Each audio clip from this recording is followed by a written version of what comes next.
So what you want to do for a Merlin twist is know how to switch front 180. So switch front 180.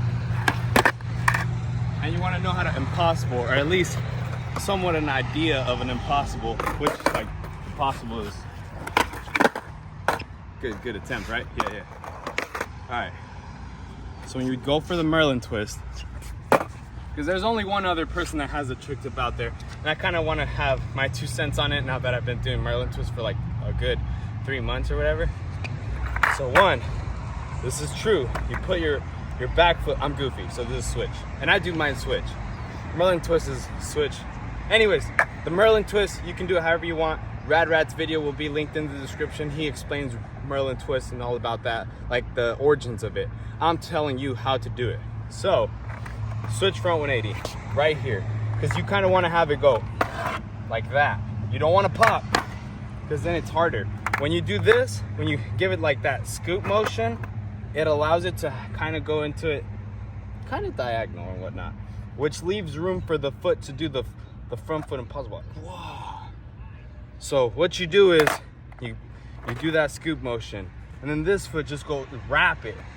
You want it up here, kind of like a little bit out, like if you're gonna do a switch heel flip or a switch front heel, or like if you know how to do a nollie back heel or fakie front heel or a regular front heel, you just kind of want that motion.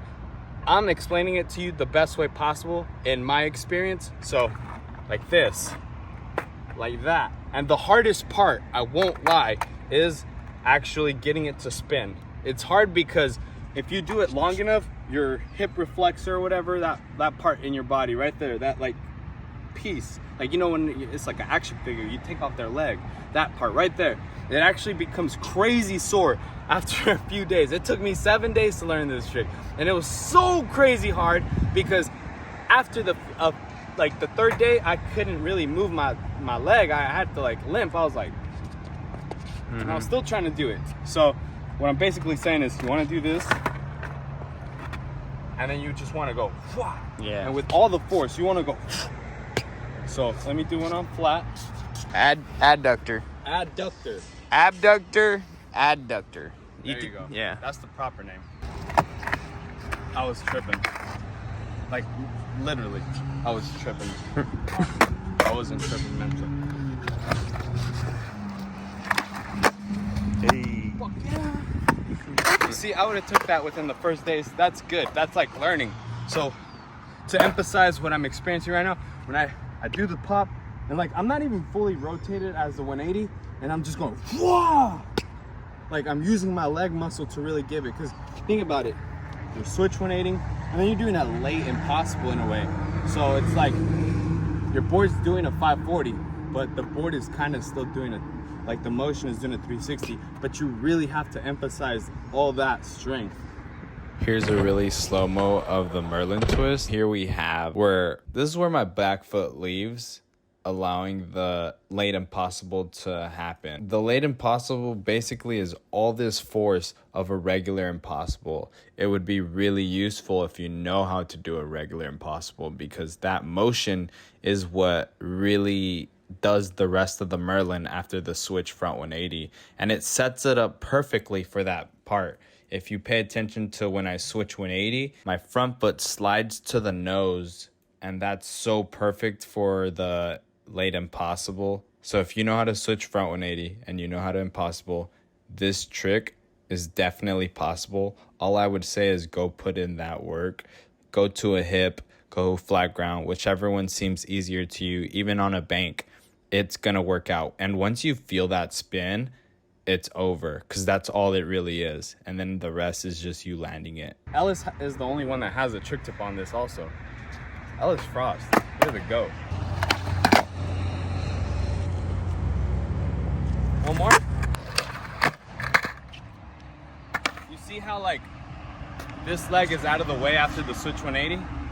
You really want to make sure that this foot is out of the way, because all it's really good for is that scoot pop motion to get it ready for the leg that's gonna do the impossible. For me, what helped was the hip, honestly. The hip really made, because like, you gotta think about it, I'm not really doing the full front 180. I'm actually going up, and I'm just slightly turning to the point where I'm already doing the late impossible. Hips are the best way to learn it, I think.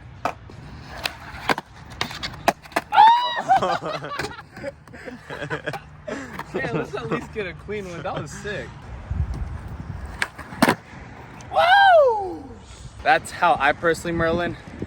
Now I'm gonna go buy some shoes right now because mine are destroyed. I have the dog right here, but most importantly, the homie over here. I don't know what's going on. I hope he's all right. He's literally been yelling there for 20 minutes. I was FaceTiming with Jay and I showed him this dude. Like, I really, really hope he's all right. I think I'm gonna go up to him and give him water. Come on. Come on. Come on, puppy.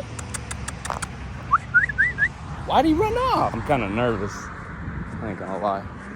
But you know what? Life's not about being nervous. Here you go, sir. It looked like you're thirsty. I'll take it. You have a beautiful day. Hey, David. you have a, all right, David. You have a great day, David.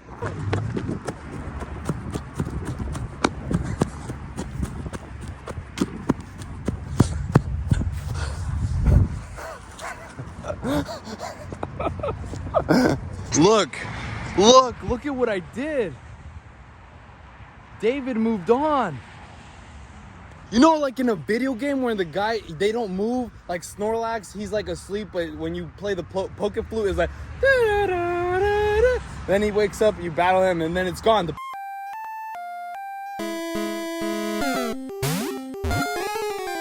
pathways, you can move forward. Look, he's moved. He's no longer there.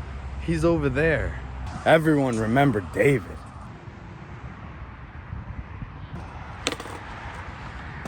I hope David has a beautiful day.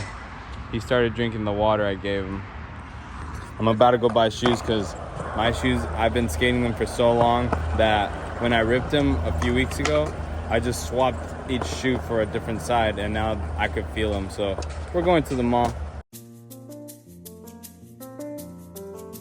All right, so I'm guessing out of these black ones or these green ones, literally the green ones are speaking to me, the 440. And these, I don't even know. They don't say nothing.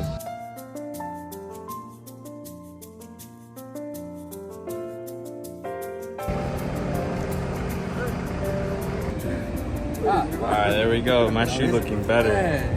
Look, if you looked at my shoe, you wouldn't even know what kind of shoe I got. That's what I want. I had to take off the end.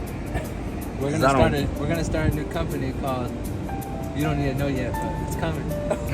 So that's just we're gonna go to skate shops and any shoe we like, we're gonna take the shoe but take off all the logos, our own logos on shoes, and we're gonna flip them.